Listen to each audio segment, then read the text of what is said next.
What's up, Wrestle Scope Nation? Before we dive into today's absolute chaos, let me ask you something that's going to make your blood boil.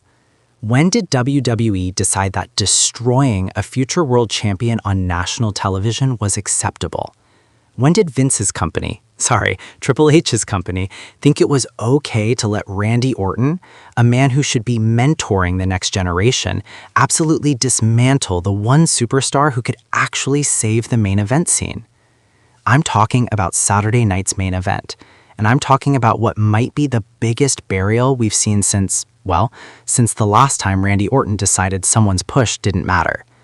Drop a comment right now if you think what happened to Drew McIntyre was absolutely disgraceful, or if you think the Viper finally put the Scottish Warrior in his place. This is going to get heated.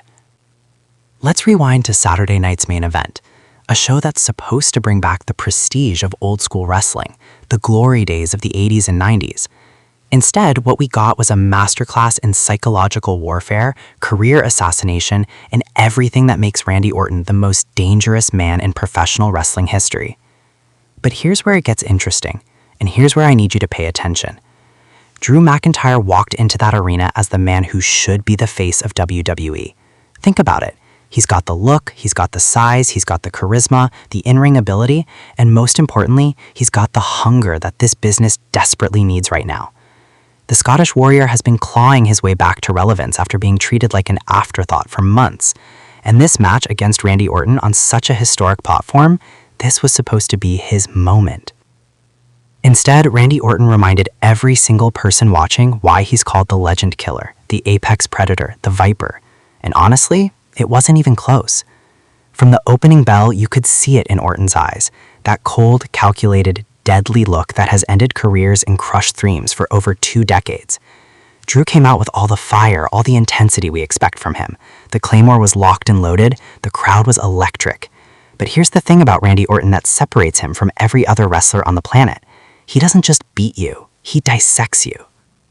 The match started with Drew using his power advantage, throwing Orton around like a rag doll, hitting those thunderous chops that echo through the arena. For the first 5 minutes, it looked like McIntyre was going to absolutely dominate. The commentary team was selling it perfectly, talking about how this could be the night Drew finally proves he's on that legendary level. But then it happened. One mistake, one slight hesitation from Drew McIntyre, one moment where he went for that big splash in the corner and Orton moved at the last possible second. And that's all it took.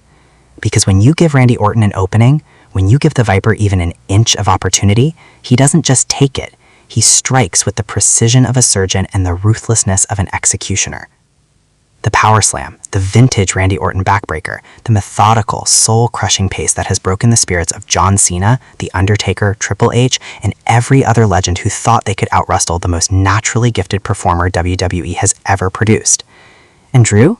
Drew tried to fight back. Credit to the Scottish Warrior. He tried to mount comeback after comeback.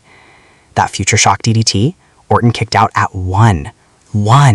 Do you know how demoralizing that is?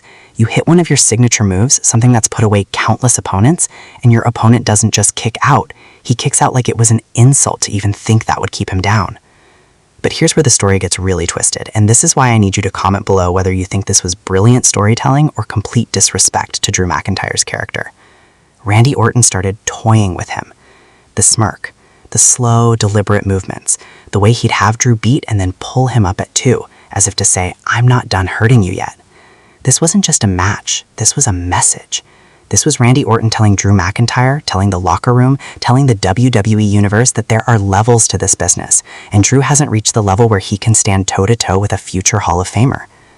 The crowd was torn. Half of them were chanting for Drew, desperately wanting to see the Scottish Warrior overcome the odds. The other half, they were in awe of what they were witnessing. This was Randy Orton at his absolute peak, showing why he's a third-generation superstar, why he's main-evented WrestleMania, why he's held the WWE Championship more times than most wrestlers have had title matches.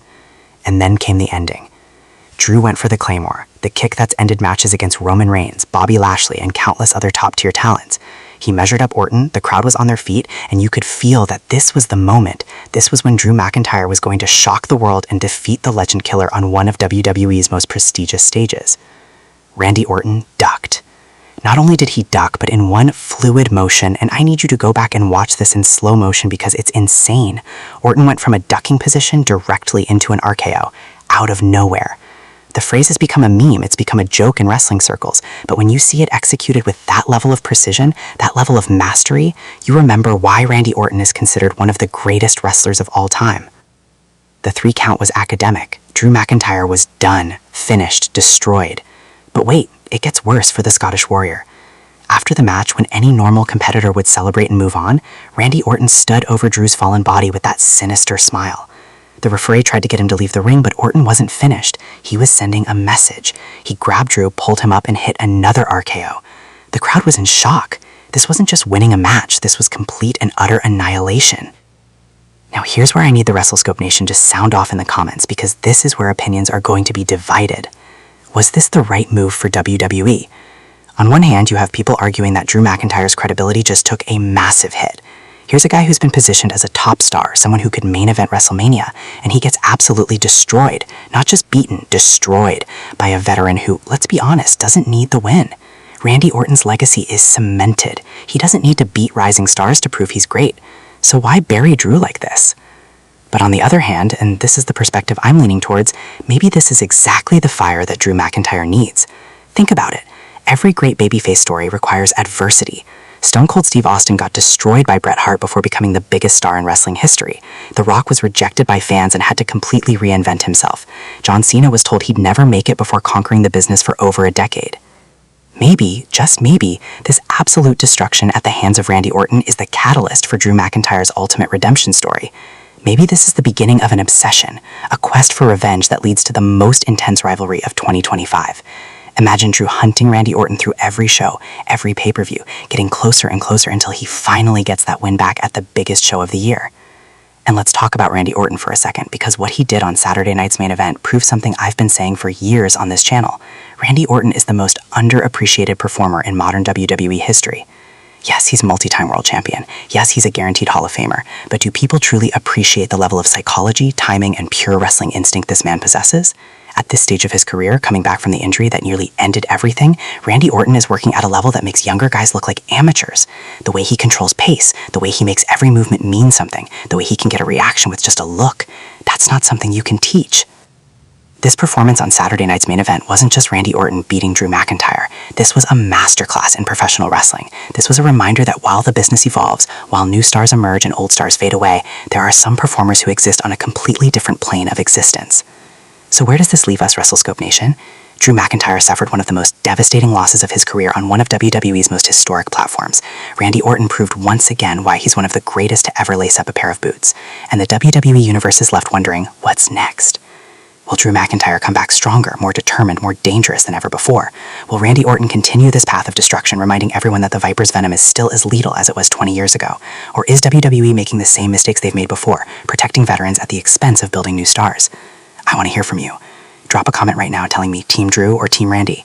Do you think this was a burial or brilliant storytelling? And most importantly, where do we go from here? If you think Randy Orton should be putting over younger talent, comment pass the torch. If you think Randy Orton should continue his legendary run and take out anyone in his path, comment legend carried forever. And before you go anywhere, make sure to smash that like button if you enjoyed this breakdown. We're on a mission to become the #1 wrestling analysis channel on YouTube, but we can't do it without the Wrestle Scope Nation. Every like, every comment, every share gets us closer to that goal. Subscribe and hit that notification bell so you never miss our breakdowns, predictions, and the hottest takes in wrestling. We're covering every major WWE event, every shocking moment, and every controversial decision that has the wrestling world buzzing. Share this video with every wrestling fan you know who's still talking about what happened on Saturday night's main event. This is the conversation everyone is having right now, and you need to be part of it. I'm your host, and this is Wrestle Scope, where we break down the business, analyze the action, and always keep it real. Until next time, keep watching, keep commenting, and remember, in the world of professional wrestling, anything can happen.